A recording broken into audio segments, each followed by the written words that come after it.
Hello students, thank you for joining me for this design drawing demo video. We have been doing the research in the PowerPoint and looking at other people's examples of design drawings and how they've defined the word. The way that I want to be thinking about it is much more along the idea that design drawing is focused on the lines, the quality of line, the 3D nature of where the lines are going. It's less about what shapes put together to make the object that you're drawing and more about how the lines are describing those edges. That word is contours. So I think we'll have a couple of vocabulary words going across the screen, but I will get started right here and kind of talk you through the process, maybe speed up some parts so that you don't have to sit and watch me draw all of the details. But so I should have a picture of what I'm drawing appearing here. It is a video game controller that I recently acquired that hooks to my computer and all sorts of other things. So I'm looking at this picture. Actually, I have the controller sitting in front of me. You're looking at a picture of it. But instead of doing what we might have done before where I have the geometric shape of the oval and then the little geometric shapes of the circles and the pluses. That would have been geometric sketching if I were to do that. And then, of course, you rework it, place the shapes in different spots. That would have been geometric sketching. For design drawing, I'm focusing on the 3D nature of that shape. It's at an angle for me this time. And unlike that, ooh, that angle's not right. There we go, that's better. So I've already drawn a line that is incorrect and I've got to fix that. I'm drawing very, very light. I'm using a mechanical pencil. Usually I'd not advise that, but with this sketching thing, I think it's gonna end up being lighter for me that I won't, the only other pencil I have is a big dark drawing pencil. These are all lines that I'm gonna erase eventually, but here we go. So one of the things that you can kind of might already see happening is that these lines that go back into space, I've drawn these little extra little legs sitting back there, and those legs are getting closer together as they go further back in space that direction, and over here they're getting closer together in that way. The way that those lines are converging, that they're coming together, is what's going to make this controller look more three-dimensional. So let's start throwing some of those details down there, right?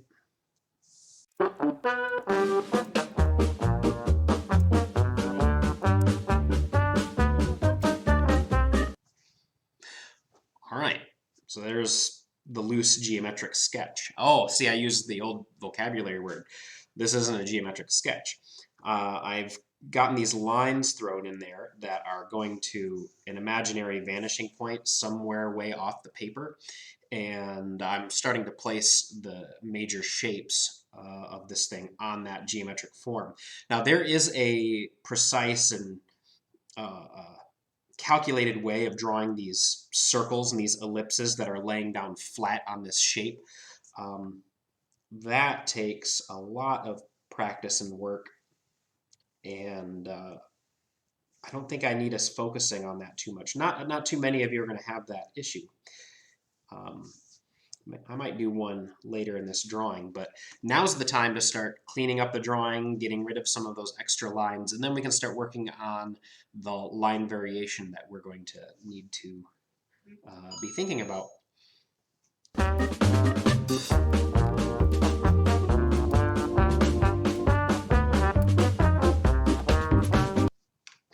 Now, something I'm realizing I need to do is get a ruler, a straight edge.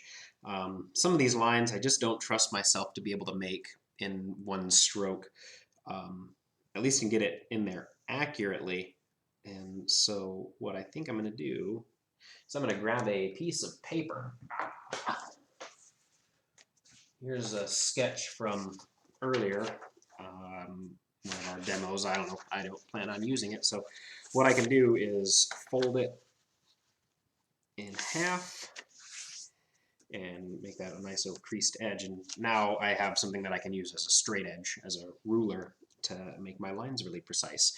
And now I'll continue to clean that up.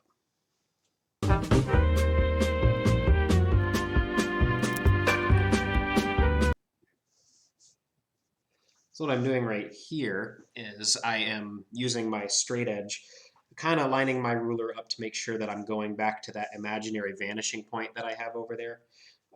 We're not paying that close of attention to perspective, to making it look 3D, but I do want to make sure that all of my buttons on this controller are pointed to the right, or they line up, that they're in the same spot. That D-pad on my image matches where those buttons are placed, so I want to make sure that those are lined up right.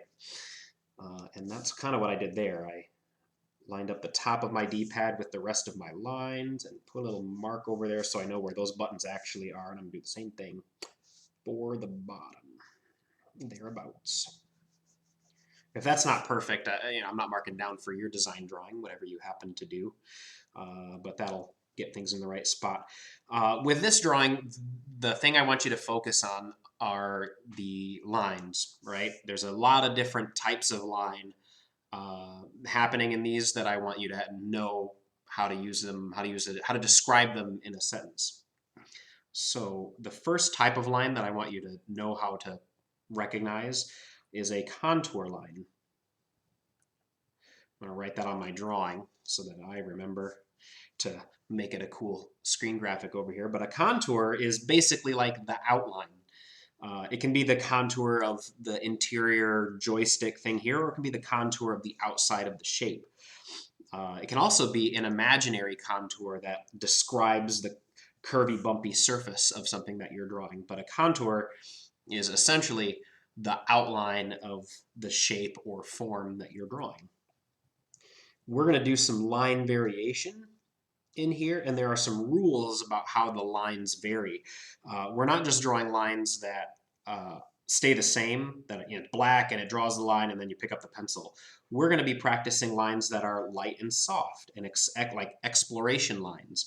We're going to be making contour lines that are a little darker and a little thicker. And we're also going to throw some variation in there. So I'm going to get this drawing to a point where I can start giving you those vocabulary words for the line variation and the couple of different rules that you can follow to make your drawings look awesome. So back to drawing.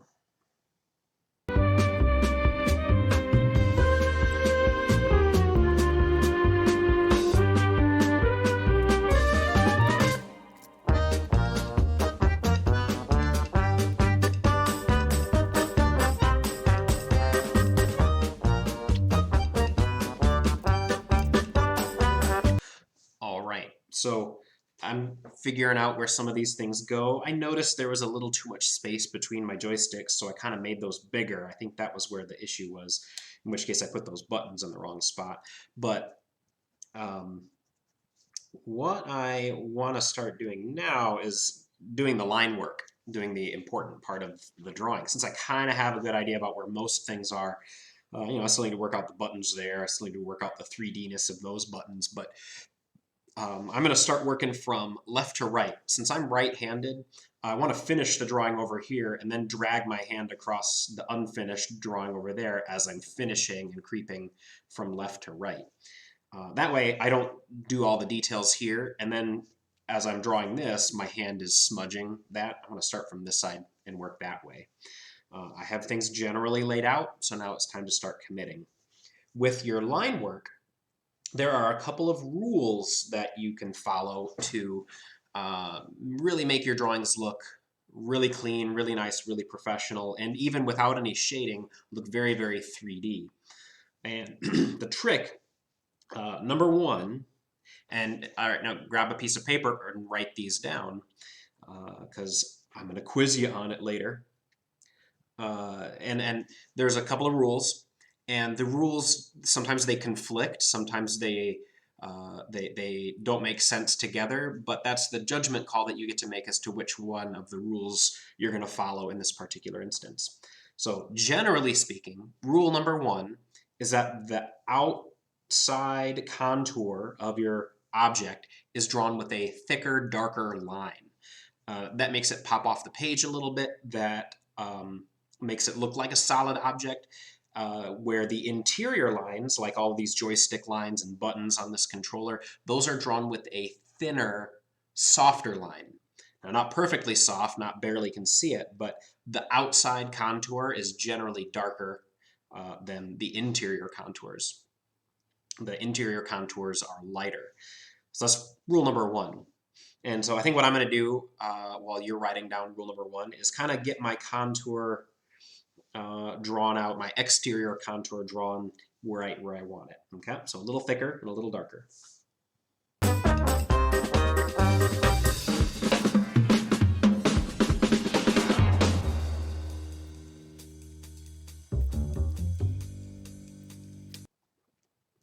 All right.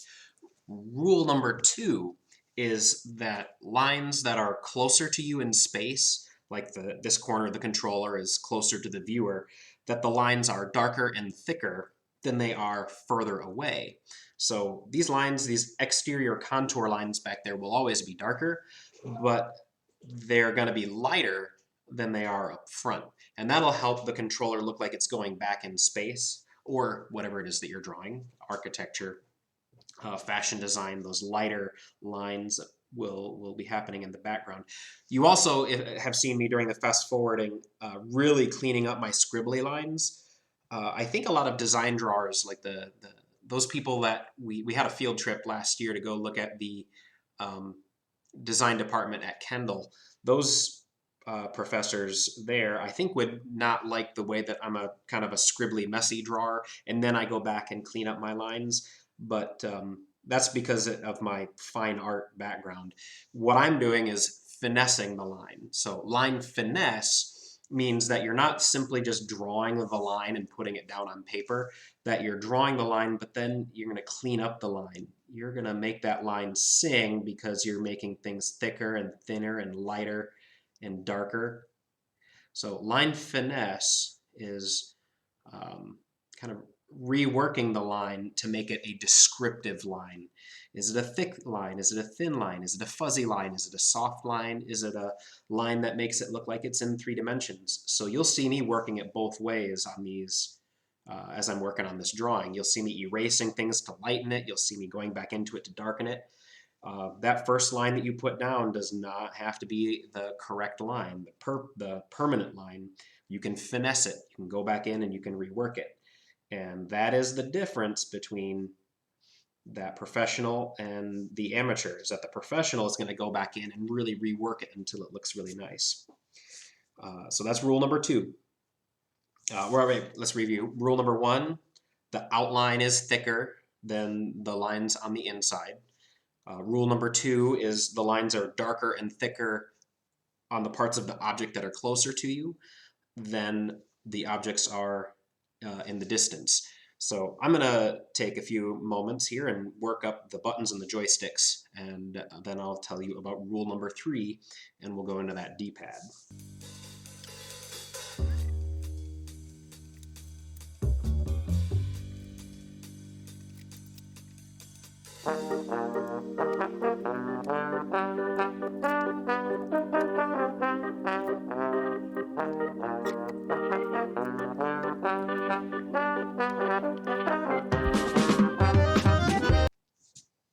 All right, there we go with the joysticks kind of sketched in there and the button work done back there.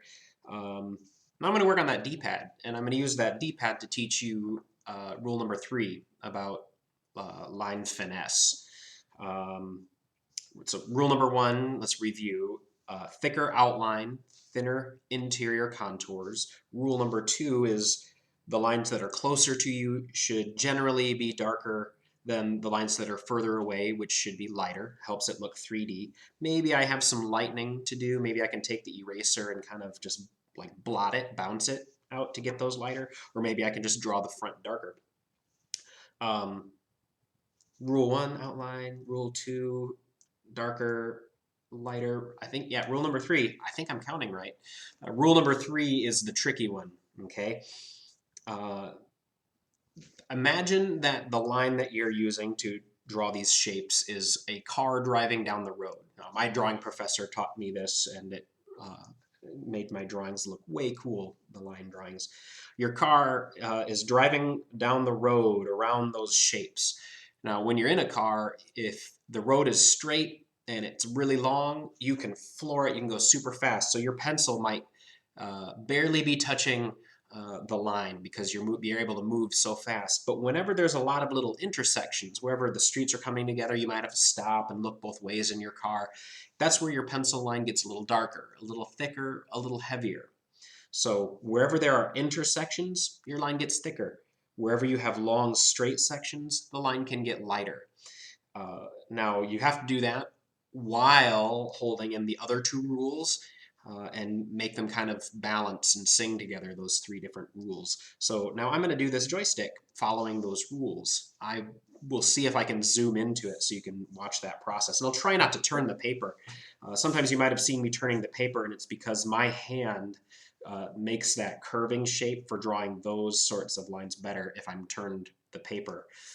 But I think I can probably make that joystick or make the D-pad happen at this angle. So watch the way that the corners and intersections are darker and that the straighter areas are lighter. Okay, here we go.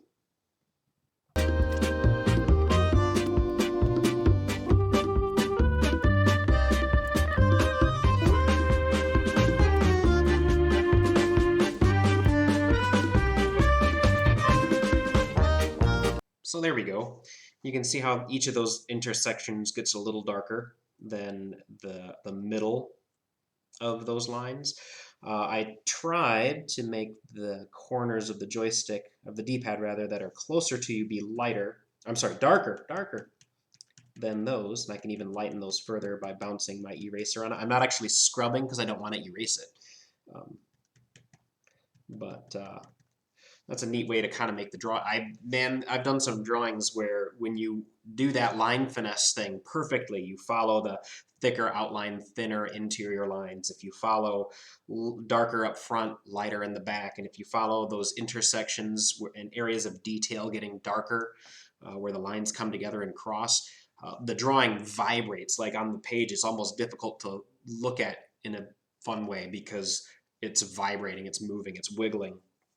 It looks very active when you do that. So that's the way you're working on that. I have spent about 35 minutes according to my real-time clock, not the clock that you guys are watching, drawing this. And I think I'm almost done thereabouts. Just start and select buttons and a little bit more work on those joysticks and a button here or two. And we are...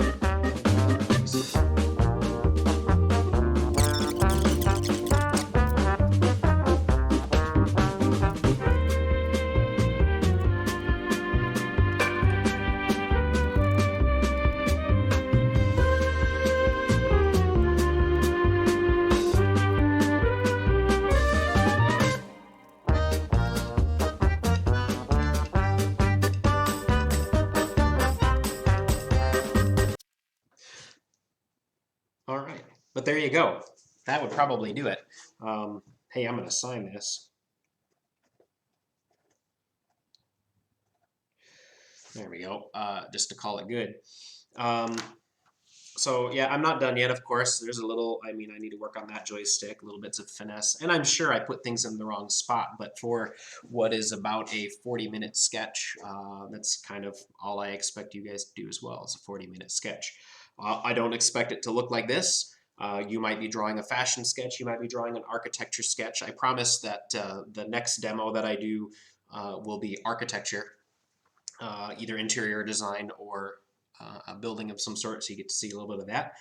But I do want to hit all the different types of design that we can do: character design, graphic design, and industrial design like this.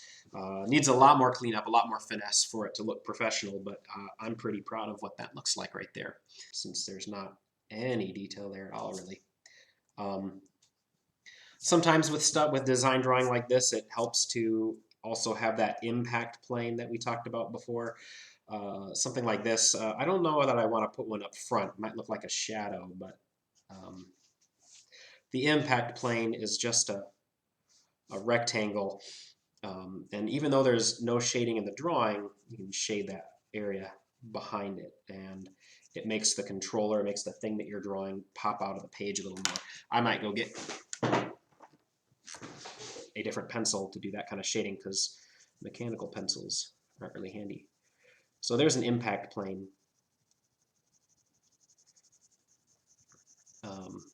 Helping that controller come forward from the paper a little bit.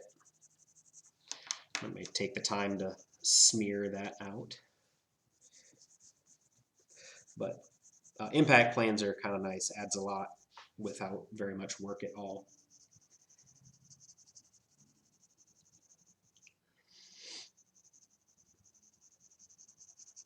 Cool. Glad I thought to demo that for you. So thank you very much for watching this. Do a good job on your drawing. We'll post it to the Google Classroom the same way.